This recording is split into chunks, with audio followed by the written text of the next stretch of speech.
Hello, everybody. Welcome into Sports by GSMC Podcast Network. I am your host, Jeremy Lapidus. Today is Friday, January 10th. Today, we have a huge show for you as always. We find our way just days, hours away from Super Wild Card Weekend. We're going to go through all of the games, predict them AFC, NFC, and even do a full playoff bracket, as well as go over the college football playoff semifinals. The Ohio State game has just started. Ohio State with an early 7-0 lead. We'll talk about how I think that game is going to go the rest of the way and who is succeeding early through the first drive of each team, as well as talk a little bit about the all-pro teams that came out through the AP. The AP, of course, the one that votes on all the major awards given out at the end of the year for the NFL awards. We'll talk about what this means and what we're seeing as a trend in the AP teams. But before we get into that, remember, if you would like to be an even bigger part of the show than you already are, all you need to do is go to gsmcpodcast.net. Or if you are on YouTube, you can use that super chat feature. If you do either of those two things, a message should pop up on the bottom of the screen for you, me, and everybody else around the world to see. If you do have a burning question about sports, anything at all that you would like to ask, go ahead and throw that in the comments. Throw it in the chat. I will get to it as soon as I possibly can. I appreciate everybody so much for sticking around, talking some sports with me here on a beautiful Friday, January 10th. But like I was saying, we're going to start off our show today here before the Ohio State game gets too far underway with a little bit of preview and predictions for this game. Now, obviously, we're going to take this with a grain of salt. Now, I'm not saying this game hasn't started how I expected it to, but Ohio State currently kicking off up 7-0 over Texas. This is a game that is in Texas. We're looking at a little bit of a home field advantage for those Longhorns, but when I was previewing this game, when I was writing down in my notes what we needed to go over for this preview, one word was under Ohio State, and I underlined it 3 times, and that word was be aggressive. Aggressive was the word they need to be, and so far, they have been amazing at it, right? One drive down the field, they're feeding their big guys, they're pushing it down the length of the field, going and getting those big plays, but that has been what has led to Ohio State being as dominant as they have been over the last couple of games. These first 2 games of the college football playoffs, when they jumped out to huge leads in over both Oregon and Tennessee, both teams that were in the top 10 and number 1 undefeated Oregon for one of them. Right, they're doing the same thing to Texas. Texas in their first drive was able to drive pretty far down the field, but that defense came up huge on a 4th down and 3 at about the 40-yard line. They turned them over, then they drove down the length of the field. That Ohio State defense is going to need to be physical, and really I think that's what it comes down to at the end of the day. Which one of these teams, assuming that they both play at their best, right? That's the assumption we're going to make, because both of these teams on paper are arguably the top 2 teams in the nation, just on paper. And I know you can't decide championships on paper, which is why we're playing these games. But on paper, this one, I wouldn't fault you for thinking that this game could potentially be the college football championship game. Instead, we're looking at a college football semifinal game, so they're both going to make it about as far as you possibly can.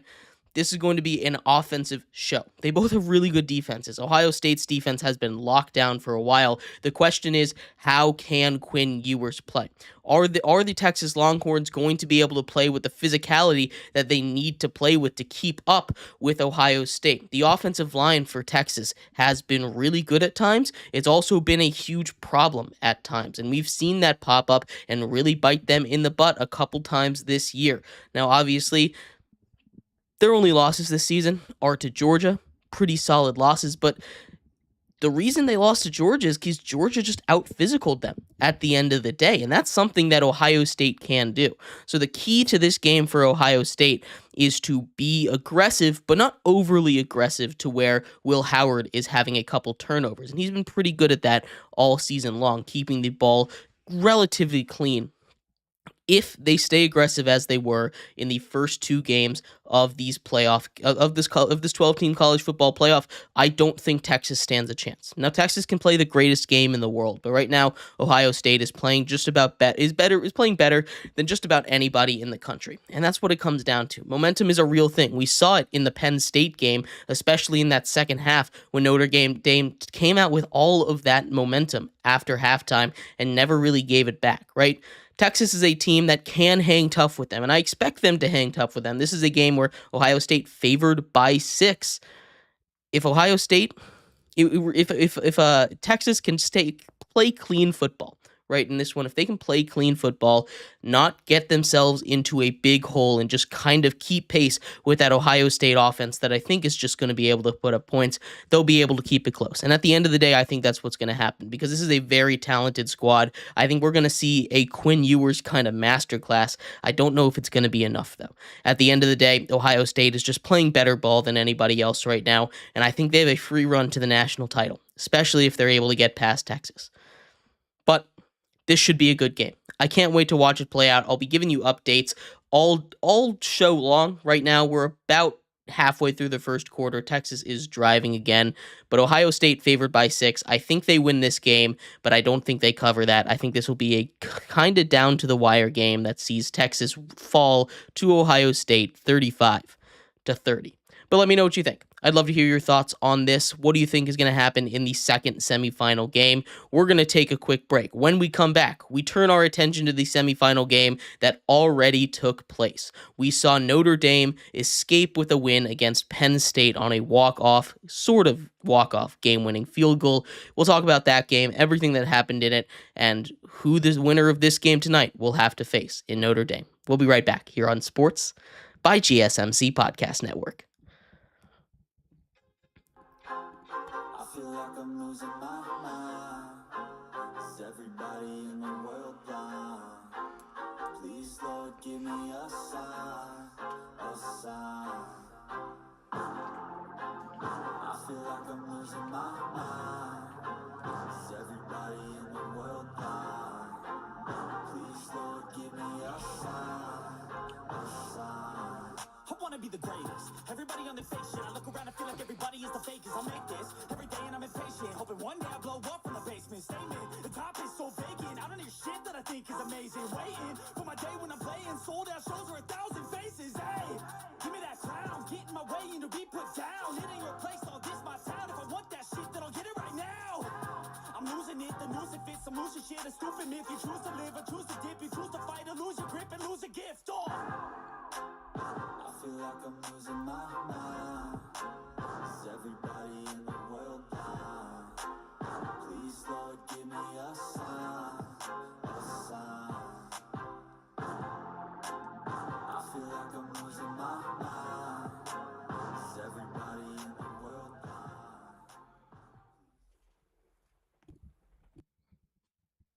Welcome back to Sports by GSMC Podcast Network. I am your host, Jeremy Lapidus. Today is Friday, January 10th. If you're just tuning in, we just finished going over predictions for the Ohio State-Texas game that is currently going on. Right now, Ohio State gets the ball back after a Texas punt. They'll get it within their own 10-yard line, up 7-0, about halfway through the first quarter. In this segment, we turn our attention to the other semifinal game that took place last night.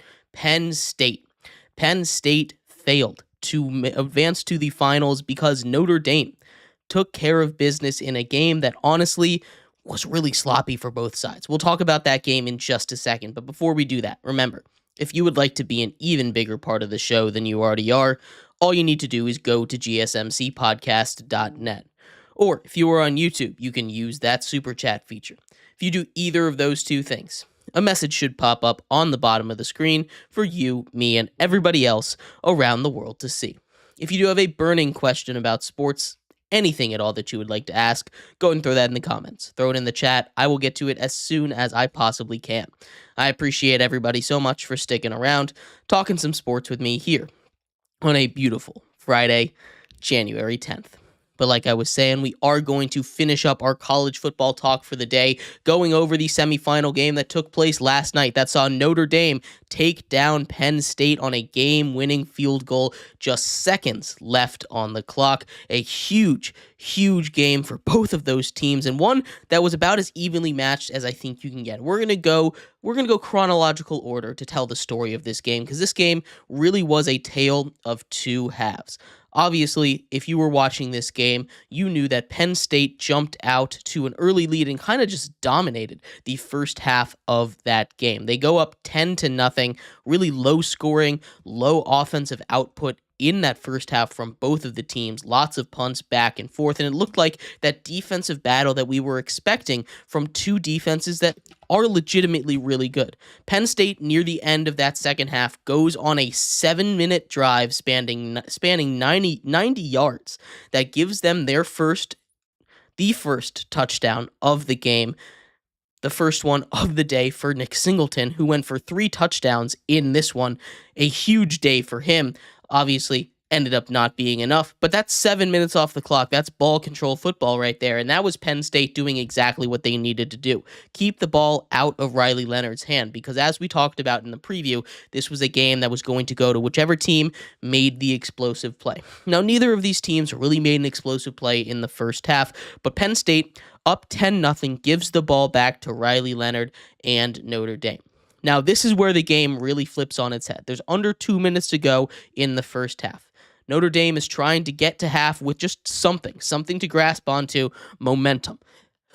And as we talk about, momentum is a very real thing in sports. It's a very real thing in college football, and it's something that's super important. And it's something that really was the story of this game early on in this drive. Riley Leonard goes down, gets hit in the head, takes a huge hit, and we have Steve Angeli, the backup quarterback for the Notre Dame Fighting Irish, come into the game. Now, Steve Angeli and Riley Leonard have two very different play styles. Riley Leonard is much more of a running quarterback. Now, he can sling it when he needs to. That's why he plays quarterback, right? He can sling it. He's got an arm. He can make a lot of throws. He made a lot of really good throws in the second half, inevitably, when he came back. But what Steve Angeli did for this Notre Dame team, I think, is the reason that they won this game. Him being able to pick apart that Penn State defense, him being able to drive them down the field, give them their first positive gains of the night, get them 3 points on the board heading into the second half, gave them everything that they needed. Steve Angeli, for my money, is, if you're doing 3 stars of the game like we do for hockey, I think he was the 3rd star of the game. Now, obviously, you need to give a lot of love to a lot of other guys on that Notre Dame team. Riley Leonard coming back, he would be a little bit higher. You have Greathouse coming in, making a great touchdown catch. He would be a little bit higher. Maybe you give it to Jeremiah Love. But I think a lot of credit needs to be given to Steve Angeli, who came in the biggest moment cold off the bench, which is really, really tough to do, especially in a sport like football where it's coming at you so fast. And he immediately was able to come in, pick apart that defense, and made huge gains, getting them their first points on the board. They go up, or they reduce the lead to just 7 points heading into halftime. Now, this was a game still dominated by Penn State, but Notre Dame gets the ball first. They end up driving down the field. They tie up the game at 10, eventually taking the lead. They go up 17-10. Jeremiah Love, playing through a knee injury that's hobbled him all playoffs long, gets into the end zone on an incredible effort play, breaking tackle after tackle after tackle. Riley Leonard comes in, doesn't miss a beat in that second half, hits a couple of huge throws down the sideline, a couple really well-placed touch throws on like fade routes. Very well done by Riley Leonard. He goes out there, has himself a really nice game, and Notre Dame scores 17 straight points to take their first lead of the game, up 17-10. It's at this point that we see Penn State answer back. Now, Penn State's answer in the second half, and really something that I want to focus on, is Drew Aller, right? Drew Aller is a guy that a lot of people were touting as potentially the next great quarterback, potentially, if they were to win the national championship this year, the number 1 overall pick in this year's draft. Now, he's obviously coming back to school. He's not going to go to the NFL this year. I don't think he's ready. But what he showed in that game was just really a disaster class. He threw only one interception. It was a back-breaking interception, but he threw two other ones that were called back by penalty. One in the first half in the end zone, way underthrown on a touch pass aiming at the back pylon. Wide receiver was open potentially, but on those throws, you need to lead your receiver. You have to get it to a point where it's him or nobody else, right? You cannot put too much air under the ball, and you cannot underthrow it. And on both of his interceptions, that first one in the first half, and especially the second one in the second half when they were driving, that eventually got called back right before they tied back up the game, was egregious. Into triple or quadruple coverage, a well underthrown ball with way too many defenders in the area, just not a decision you need to make.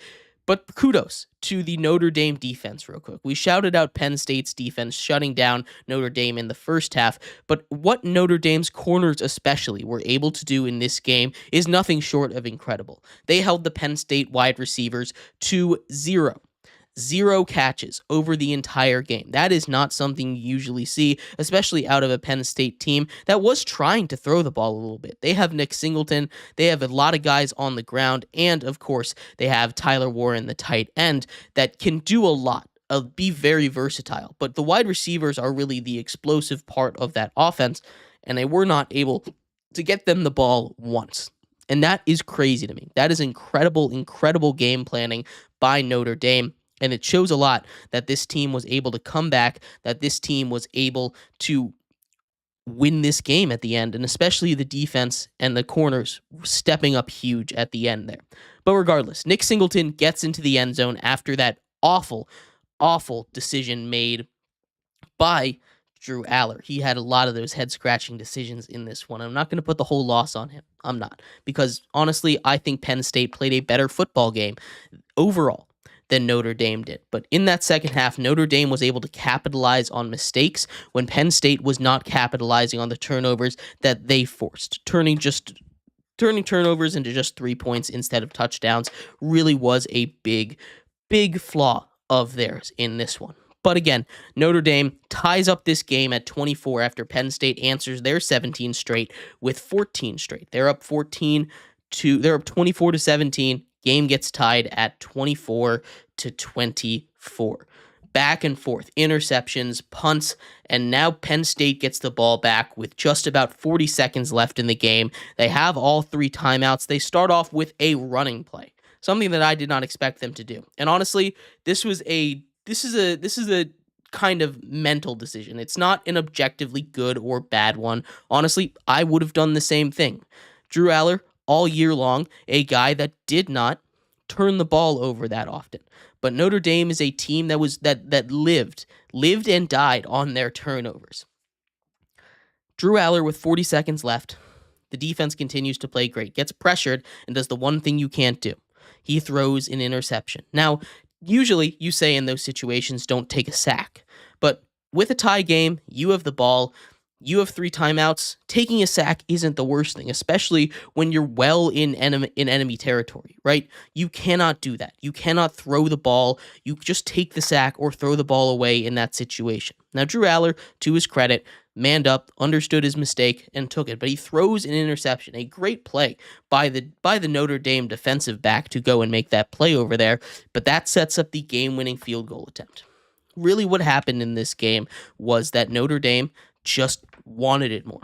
This was a game that, again, I think Penn State played an overall better football game than Notre Dame did in this one. At the end of the day, though, they just capitalized on the mistakes. They capitalized on the miscues. That is something that Penn State was unable to do, and I don't know how that's going to affect them moving forward. Not having Abdul Carter at full strength, I think, was a huge issue for them. He's their best defender. He's probably the best player on that field last night. He's going to go top 10 in this draft. He's already declared after losing that game. He's awesome. He only had one arm, though, and he was physically hobbled. You could see him not being as impressive or as physically dominant as he usually is on that pass rush. That's something that really hurt Penn State. But at the end of the day, they should have won this game. They shot themselves in the foot with their own mistakes. They had defenders falling down, which, again, not really something that you did on purpose. It's not a misplay. It's just bad luck. And sometimes that happens in football. Sometimes that's just how it goes. Penn State, I think, should have won this game. I think they got outcoached. I think James Franklin just simply got outcoached in this one, even though they played a better game. And Notre Dame moves on. Notre Dame going for their 12th national title in team history. Their first appearance in the national title game since they got destroyed by Alabama in 2013. They're either going to go up against Texas or Ohio State. Ohio State, who just punted back to Texas. Texas getting the ball at around their own 25-yard line, still down 7-0 in this one. This is a game. This is going to be an interesting game depending on which team they face. And I think Notre Dame, the way that they're playing football right now, can hang it tough with just about anybody.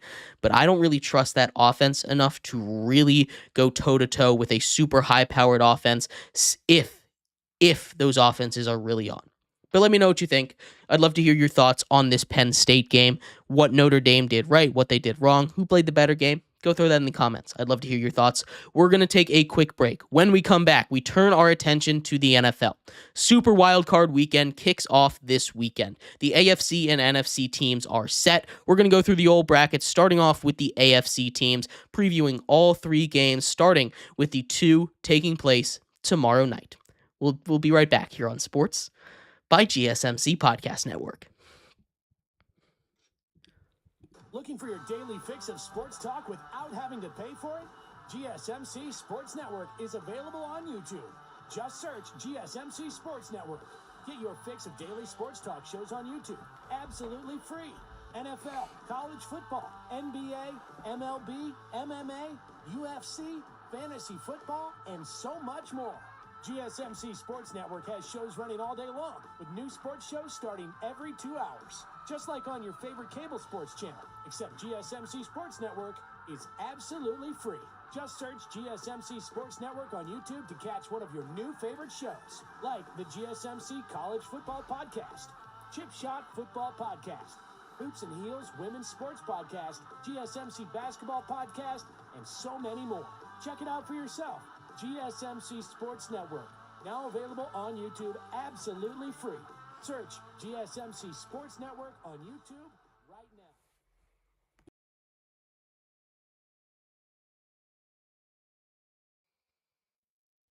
Welcome back to Sports by GSMC Podcast Network. I am your host, Jeremy Lapidus. Today is Friday, January 10th. If you were just tuning in, we just finished going over the Penn State versus Notre Dame game that took place last night. That saw Notre Dame punch their ticket, the first ticket to the national championship game in the first ever 12-team college football playoff bracket. In this segment, we turn our attention away from one playoffs in football to the National Football League and their playoffs. That kicks off tomorrow at 3:30. The AFC starts off with the first 3 games, and then we get NFC games all through the rest of the weekend, Sunday into Monday. We're going to start off just like the NFL in the AFC. Predictions, previews, the whole shebang coming up in just a second. But before you do that, remember, if you would like to be an even bigger part of the show than you already are, all you need to do is go to gsmcpodcast.net. Or if you are on YouTube, you can use that super chat feature.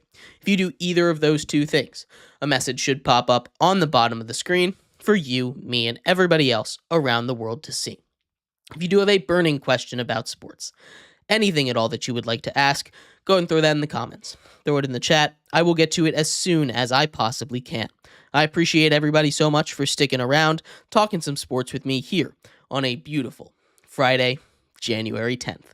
But like I was saying, we are going to get into the NFL here with some NFL talk as we get into the super wild card weekend. Starting off in the AFC. The first game, once again, we have the Houston Texans, the 4 seed, hosting the 5 seed Los Angeles Chargers. And before we get into it, obviously, thoughts and prayers to everybody over there in LA. Hope everybody is able to get out. Go donate if you can. That's something that obviously bigger than sports right now. I hope everybody is okay over there and everyone has the resources they need to get out. But football, we have a battle in Houston. The Texans are stumbling coming into this one. They were able to get a win that honestly I think they really needed in Week 18 against the Tennessee Titans. with their backup, so I don't know how much it helped, but CJ Stroud got a drive in there at the beginning of the game, connected with Nico Collins, scored a touchdown there. But I need to see this Texans team, and really the one concern I have with it and where I think there's a real mismatch is the offensive line. That's been their weakness all season long. That's where all their issues are stemming from. The offensive line is giving CJ Stroud zero time to throw the ball in the pocket, to get comfortable in the pocket. He's having to flush. He's not feeling comfortable. He is not trusting his offensive line, his offense, his guys to get open. And it doesn't hurt that he's had two of his top three receivers go down. Obviously, we saw Stephon Diggs go down midway through the season, and Tank Dell recently went down. He had to deal without Nico Collins for a little while. They've had guys step up. John Mechie is a very nice story. He comes back after a couple of years of dealing with off the field cancer treatment injuries. He comes back. He's been a great story for them, but just Nico Collins really being the main threat over there, it's not quite enough. This is a Chargers defense that's one of the best scoring defenses by numbers in all of the NFL. Right? This is a Chargers team led by Jim Harbaugh that has turned it around very quickly. But where I think the real mismatch is, once again, is on that offensive line. I think the pass rushing duo of Khalil Mack and Joey Bosa going up against a not very good offensive line is just going to kill CJ Stroud and the Texans. As much as I like this team, as much as I like Joe Mixon in that run game, they do get into they get into third and long more than anybody else in the NFL. And they cannot do that against this Chargers team. They need to be able to get into third and medium, third and short if they want any chance of winning. This is an injured team for the Texans. Their defense is really good, and they have pieces. I think they have pieces that can really come along very quickly, especially on that defensive end. But what's going to hold them back in this year's playoffs is going to be the offensive line. And until they can fix that issue, I just don't really see them advancing very far. So I have them losing to the Chargers, who are favored by 3 in this one, 27-17. That's our first, I guess, seeding upset. It's not a traditional upset as it stands right now. But then we have a divisional matchup. The second game on the slate, the second game on Saturday, the Pittsburgh Steelers travel to Baltimore to take on the Ravens. This game is going to be wild, right? We know that the Steelers come in struggling. They've lost 4 straight games. They've really been bad, especially offensively down the stretch. They weren't able to get anything going, and I think a lot of that has to do with 2 factors. First of all, George Pickens is not there. And George Pickens is a much bigger part of that offense than I think the Steelers really want him to be, right? George Pickens is a tremendous talent. He's got sticky hands, some of the best in the entire league. I know he's coming off a game with 3 drops, probably his worst game of his career. But Russell Wilson wasn't hitting him where he needed to hit. He's come back off of injury. Hopefully that extra week will be what they need. But also because when they were rolling with Russell Wilson specifically, Najee Harris was playing some really good ball. Now he is not. He's regressed back to the Najee Harris that we expect of him. He's regressed back to what we usually see Najee Harris being. And when Russell Wilson doesn't have a run game that he can rely on with his play action, he's immediately less effective. And we're starting to see the facade of this Steelers juggernaut team that it was at the beginning really start to fall off. They've lost 4 straight, and the only reason that I think they have a chance in this one is because it's a division game. Whenever you have to play a team 3 times, 2 times even in a season, it's going to be a lot harder for one team to dominate the other. Now, the Steelers and the Ravens end up splitting that season series. This is the second one taking place in Baltimore. They lost, the Steelers did, last time they traveled to Baltimore this year. Lamar Jackson and the Ravens are playing their best football right now, but they don't have Zay Flowers. Zay Flowers has been ruled out of this game due to a knee injury that he suffered in Week 18.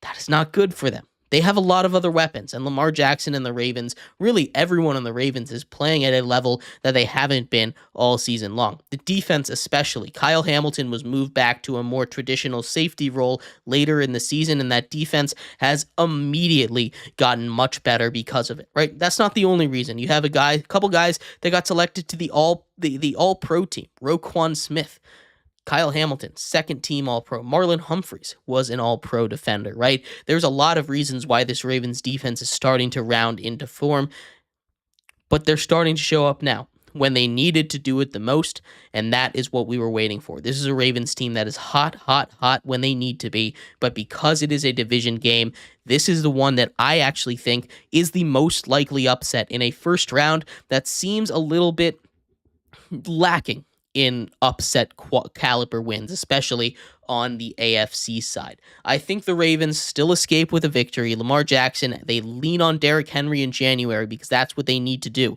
In football, in these football games, cold weather games, you give the ball to your big bruising back and you let him punish that defense on the other end. I think the Ravens escape with a victory in this one. Not going to be easy. They're favored by 9.5. That is just way too many points in a divisional playoff game. I have the Steelers losing, but not by that many points. They fall 21-24.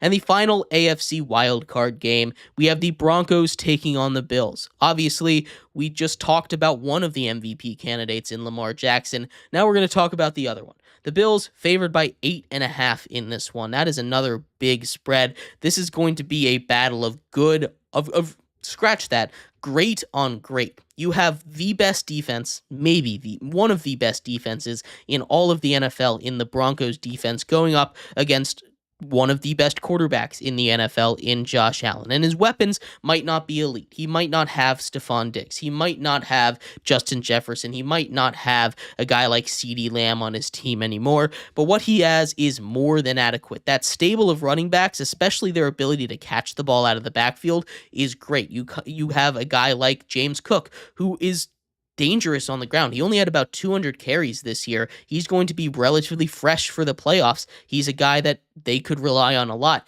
Ray Davis, backup, is an excellent pass catcher, something that Josh Allen relies on. And the other thing, Josh Allen only took 14 sacks all season long. Only 14 sacks is incredible. That is not a number you expect out of a guy like Josh Allen, especially because of how long he extends plays. Those are guys usually that get sacked a whole bunch. You look at a guy like Caleb Williams. He got sacked almost most times in the history of the NFL. He didn't quite get there, but he's up there in the top 5, right? These are guys that generally hold onto the ball, get sacked, but not Josh Allen. He finds a way to take care of it, not get sacked when he throw the ball away when he needs to, and that's one of his best qualities. This is going to be a tough game for the Broncos. If they can get pressure, if they can get sacks, they've got a shot in this one. But because Josh Allen can be a superhero, because Josh Allen is an MVP candidate, because Josh Allen is who he is, it's going to be a very tough game for the Broncos. At the end of the day, I don't trust Bo Nix enough. I don't trust him enough. He's been good all season, but I don't think he's going to be able to take care of business against a good Broncos team that really their biggest weakness is their run defense. If the Broncos have a solid run game, which they don't, I think this is a different game. But because it isn't, I think the Bills win this one pretty handily, 37-24. That sets up a couple of very interesting games in the semifinals, the divisional round of the AFC playoffs. The Chargers take on the Chiefs. This one, because again, we just talked about it. Divisional games are always going to be close, and the Chargers and the Chiefs played each other close a couple times. I don't know if it's going to be good enough to beat the Chiefs. I think the Chiefs will find a way because they're playing their best football right now. They're going to be rested. They're going to be healthy, and that's a scary thought. I think they find their way past the Chargers to advance to the Kansas City Chiefs Invitational at Arrowhead for the AFC Championship game. But then the game of the playoffs, right? The Bills versus the Ravens. That's a game we saw early on in the season. The Ravens dominated because, like I said, the Bills' run defense is their biggest weakness. Now, we have seen games where the run defense for the Bills stepped up, but I think at the end of the day, that weakness is not going to be is going to be exploited by the Ravens and Derrick Henry, and we're going to see the Ravens advance to the finals in the AFC to take on the Chiefs, a rematch from last year, and we saw how close that game was last year. This feels a little bit inevitable for the Chiefs, right? But you add Derrick Henry to that team, they run the ball a little bit more than they did. A rematch from week one where they were just so close.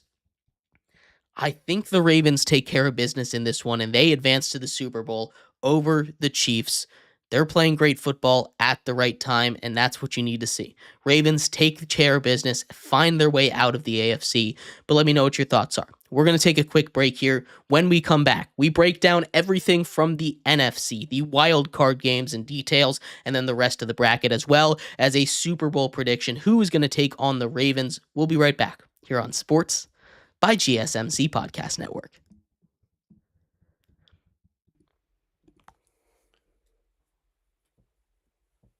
For the best and latest podcasts available anywhere, go to the podcast app on your cell phone and type in GSMC to access free content-rich podcasts on health and wellness, book reviews, sports, entertainment, relationships, social media, movies, technology, finance, and even weird news. Subscribe and download the GSMC Podcast Network's family of shows, available everywhere podcasts are found.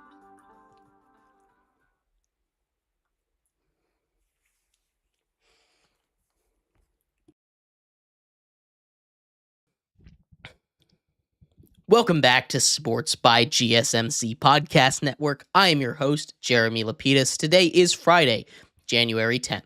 If you're just tuning in, we just finished going over the AFC side of the NFL playoff bracket. In this segment, we turn our attention to the other side of things, the NFC. We're going to go over all of the wildcard games, deeper into the playoffs, and figure out who is going to win the Super Bowl. But before we do that, remember, if you would like to be an even bigger part of the show than you already are, all you need to do is go to gsmcpodcast.net. Or if you are on YouTube, you could use that super chat feature. If you do either of those two things, a message should pop up on the bottom of the screen for you, me, and everybody else around the world to see. If you do have a burning question about sports, anything at all that you would like to ask, go and throw that in the comments. Throw it in the chat. I will get to it as soon as I possibly can. I appreciate everybody so much for sticking around, talking some sports with me here on a beautiful Friday, January 10th. But like I was saying, we are going to get into the other side of the NFL, the NFC here. We just finished going over the AFC. We had the Ravens coming out of that. In this, we're going to start off just like the NFL schedule, the same order with the 7-seed Packers taking on the Philadelphia Eagles, the 2-seed in Philly.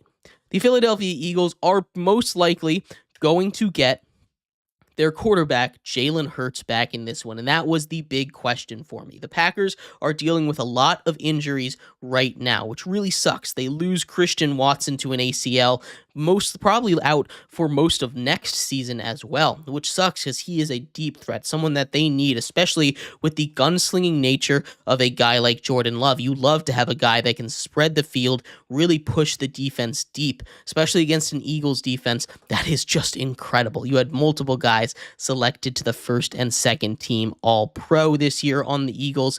This is an Eagles roster, an Eagles team that is just very, very complete. And especially with Jordan Love having that injury to his throwing hand, he says he'll be okay. It's a little bit concerning to me, though.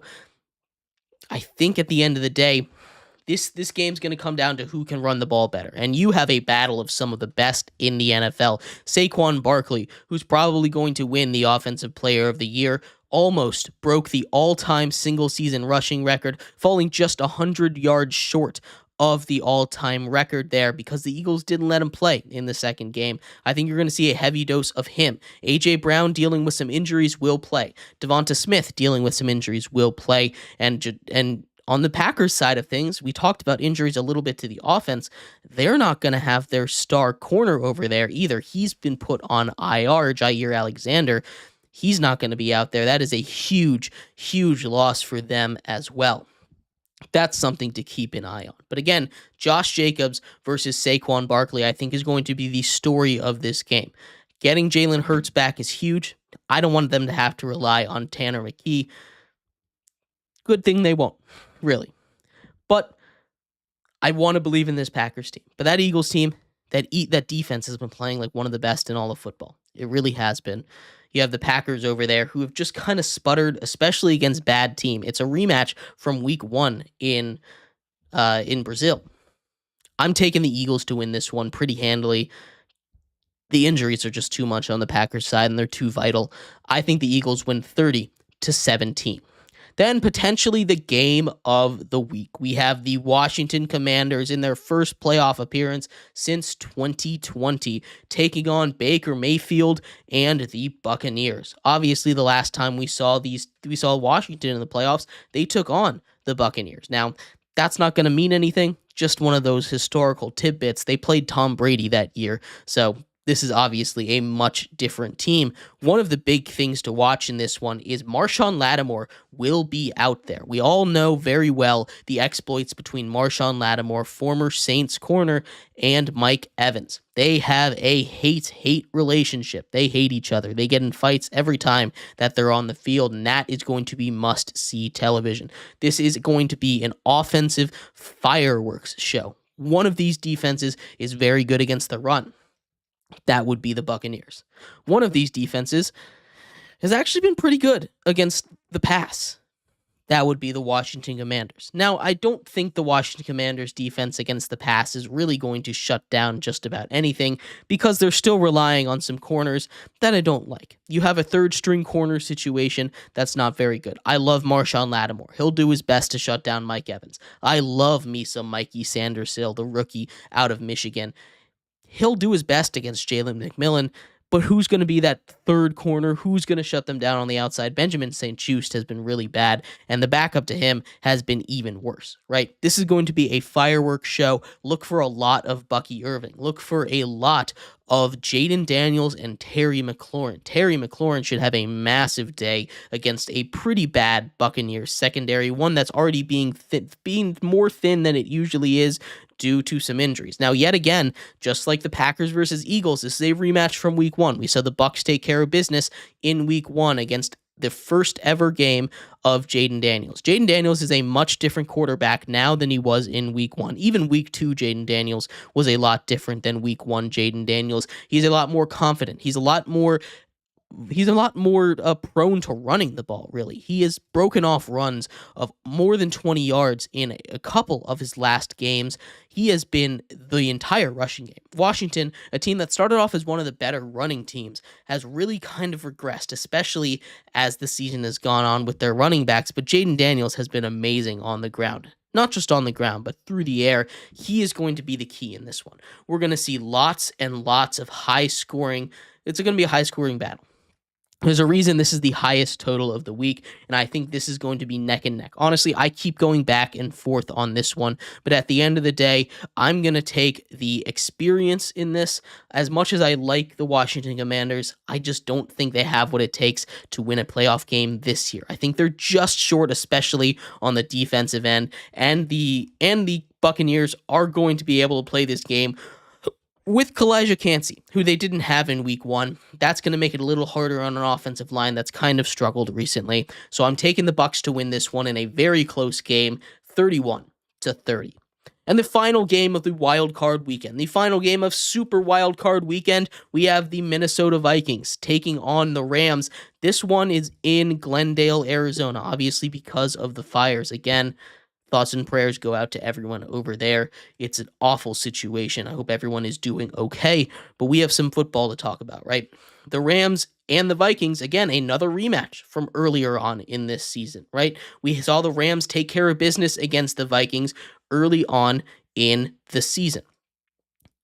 This was a game when they played each other the first time that saw the Rams really be fully healthy for the first time, and we saw what happens. Now, my big concern for this one, with the Vikings especially, is the fact that Sam Darnold is their quarterback.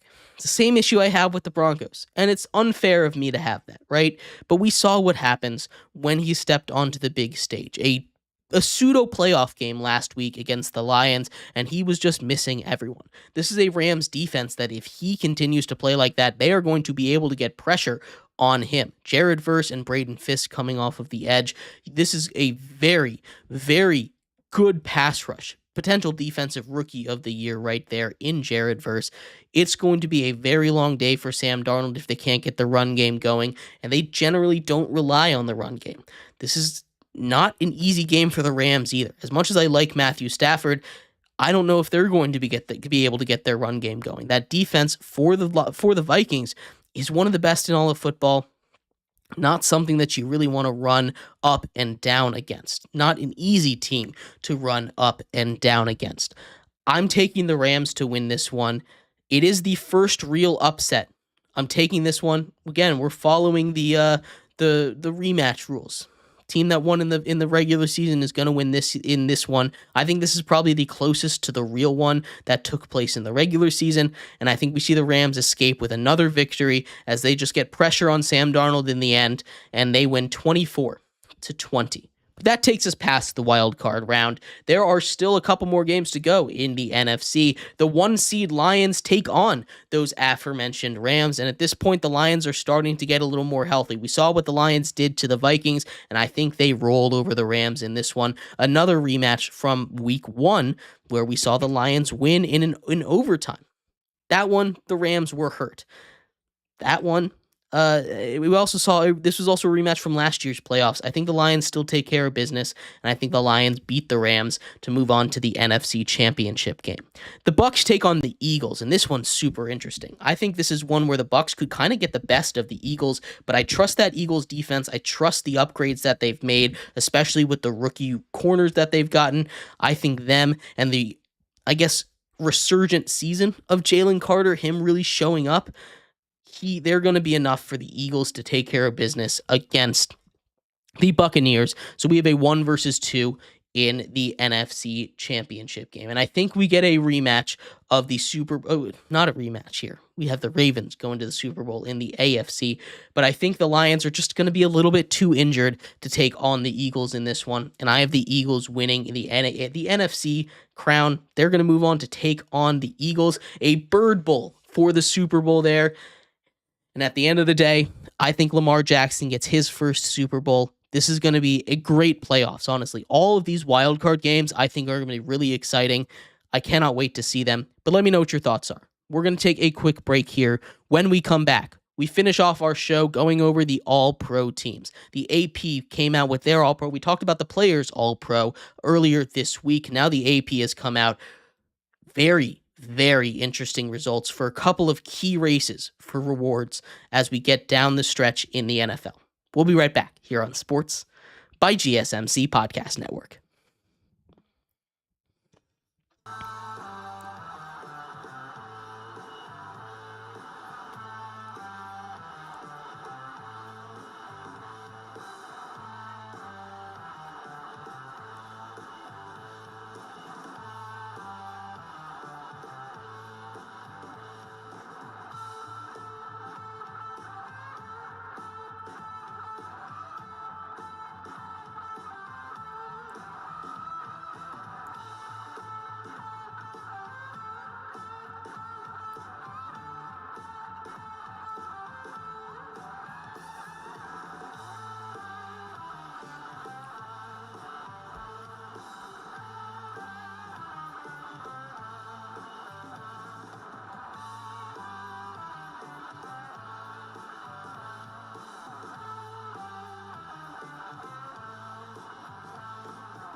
Welcome back to Sports by GSMC Podcast Network. I am your host, Jeremy Lapidus. Today is Friday, January 10th. If you are just tuning in, we just finished going over the NFC side of the playoffs as Super Wild Card Weekend kicks off starting tomorrow, less than 24 hours before the games start. In this segment, we take a look at the All-Pro teams. The AP comes out with theirs. Now, they are the ones that vote on the official awards, the MVP, the offensive player, defensive player, so on and so forth. We'll talk a little bit about what these rankings, what these All-Pro rankings mean for those awards and more in just a second. But before we do that, remember, if you would like to be an even bigger part of the show than you already are, all you need to do is go to gsmcpodcast.net. Or if you are on YouTube, you can use that super chat feature. If you do either of those two things, a message should pop up on the bottom of the screen for you, me, and everybody else around the world to see. If you do have a burning question about sports, anything at all that you would like to ask, go and throw that in the comments. Throw it in the chat. I will get to it as soon as I possibly can. I appreciate everybody so much for sticking around, talking some sports with me here on a beautiful Friday, January 10th. But like I was saying, we're going to finish off our show here talking a little bit about the all-pro teams, the AP, the one that gives out all the major awards, the MVP, the Offensive Player of the Year, the Defensive Player of the Year, the Rookie of the Year awards, and more came out today, and there's a couple of big things that I want to point out. Now, first of all, the big award, the MVP race to define a generation, right? Josh Allen versus Lamar Jackson. This is one that has swept across the nation, and it's something that has been maybe the tightest MVP case in years. We see the first team all-pro quarterback go to Lamar Jackson. Lamar Jackson takes down the AP first team all-pro. Josh Allen gets second team. And I think at that point, it kind of settles it, doesn't it? Now, these are the exact same voters that will be voting on MVP. So if you take a look at this and you're an AP voter and you say, yes, he is my MVP, but not my first team all-pro quarterback, it's going to be a little interesting. Lamar Jackson, I believe, ended with 29 of 50 first team all-pro first place votes. Now, it's going to be an aggregate for MVP, so maybe if a couple people put Lamar Jackson like third or something, which I can't imagine anybody putting but any of those voters, any of those 50 AP voters, putting anyone but Allen and Lamar Jackson in the top two, maybe there is a way for Josh Allen to take his award, but it looks like Lamar Jackson is going to win his third MVP. It looks like Lamar Jackson is going to win a back-to-back MVP after he has a career year, 40 passing touchdowns to just 4 interceptions. Also, what he does on the ground, nearly 1,000 yards rushing, finishing at 915 yards. He is something special. Lamar Jackson, amazing at football, and that's not to take away what Josh Allen has done, right? He's the second team all-pro quarterback. He is a legitimate superhero on the football field, but sometimes it's just not enough. And that's unfortunate. It really is. Sometimes you just run into a juggernaut. Sometimes you just run into one of the greatest of all time in Lamar Jackson. And that seemed to happen multiple times for Josh Allen. He ran into Patrick Mahomes a couple times. He's now run into Lamar Jackson a couple times. He also had to deal with Aaron Rodgers early on when he's getting these votes. He has consistently finished top 3 in MVP voting, and this was by far his best season. I don't think that's something that the people would blink an eye at, right? Josh Allen is amazing. He deserves the MVP, but so does Lamar Jackson. And Lamar Jackson, I think at the end of the day, just deserves it slightly more. Honestly, this is a year where maybe co-MVPs deserve to be handed out. But another award that was pretty close was the Offensive Player of the Year, and this one was also between two position mates. We saw Saquon Barkley and Derrick Henry kind of trade places early on in the season for this award. Still something that might be a case, but I think Saquon Barkley pretty much has this one locked up. Saquon Barkley gets first team running back, Derrick Henry second team running back. They both had amazing seasons, going from top 3 draft pick teams to top 3 seeds in their respective conferences. They were huge reasons why these teams are awesome, and they're also huge reasons why I picked both of those teams to go to the Super Bowl, right? Saquon and Derrick Henry are amazing, and they both deserve the award again, but only one of them is going to get it, and I think it's a little less controversial to go to Saquon Barkley.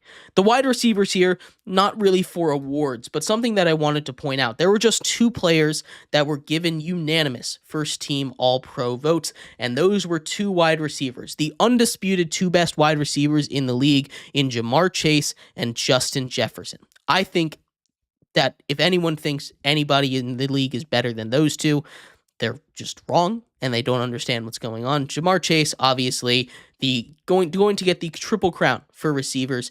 He's not going to win Offensive Player of the Year, which is wild because there were so many amazing offensive performances. Justin Jefferson, amazing this year. You also have Amon-Ra St. Brown as a first-team All-Pro, and the only rookie to make the team, Brock Bowers. Now, we can have this conversation all day. We can run in circles arguing for either side for the Offensive Rookie of the Year between Brock Bowers and Jaden Daniels. It's Jaden Daniels' award, and again, he deserves it. I'm not going to yell at you. No one is. At this point, I might even pick him. He played Pro Bowl caliber. He played amazing. But Brock Bowers is the best tight end in all of the NFL, and I think that needs to mean something. I think it does. I hate that awards go to quarterbacks because they're quarterbacks. I understand Jaden Daniels, but Brock Bowers set records, receiving records for rookies, not just for tight ends. He had the best rookie tight end season in the history of the NFL. He deserves a little bit of something. He gets first team All-Pro. He also deserves a little bit more, though, I think. And one more tidbit from this that sometimes might get a little glossed over because offensive linemen don't get a lot of hype, but Tristan Wirfs got his first team All-Pro, this time at left tackle. He is the first person in the history of the NFL to be named the first team All-Pro at both tackle positions, the left and right tackle positions, obviously not in the same year, but over the course of his young career. He's still super young. He's only been in the league for about 5 seasons now. He was named twice. Once as a left tackle, once as a right tackle, and that is incredible. He's one of the best in the game. It is a huge get for the Tampa Bay Buccaneers, and it's not something that I think should go unnoticed. Lots of teams weren't represented in this. I think the AP kind of did a really good job. It was a little bit different from the Players All-Pro, but the players that didn't get on the first team All-Pro from the players got in on the second team All-Pro. So overall, nothing that I really had to shake my head about, had to yell at a cloud about. I thought the AP did a really good job in a year where it was tough and there were a lot of chaos scenarios that honestly, they could have gotten it wrong. But let me know what you think. Who deserved to make the AP first team and second team All-Pro? I'd love to hear your thoughts. And thank you, everybody, so much for tuning in to today's episode of Sports by GSMC Podcast Network. Before we go, I do have an announcement. We will be back on Monday, but the show will have a brand new name. We are rebranding to the GSMC's Down by Contact Sports on GSMC Podcast Network. So if you were looking for the show on Monday and going forward, it will be by a new name. So thank you, everybody, so much for tuning in. I, of course, have been your host, Jeremy Lapidus. You will have a great weekend. Go enjoy the sports. Go enjoy football. It's still 7-0 about halfway through the second quarter in the semifinal game between Ohio State and Texas. You will have a good one. Bye-bye.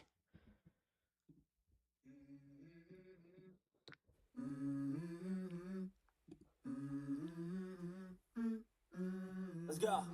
I wake up to a little bit of drool on my pillow, feel like it's gonna be a bad day. Yeah, I'm tired of shit, and the coffee ain't hit yet, damn, ain't that great.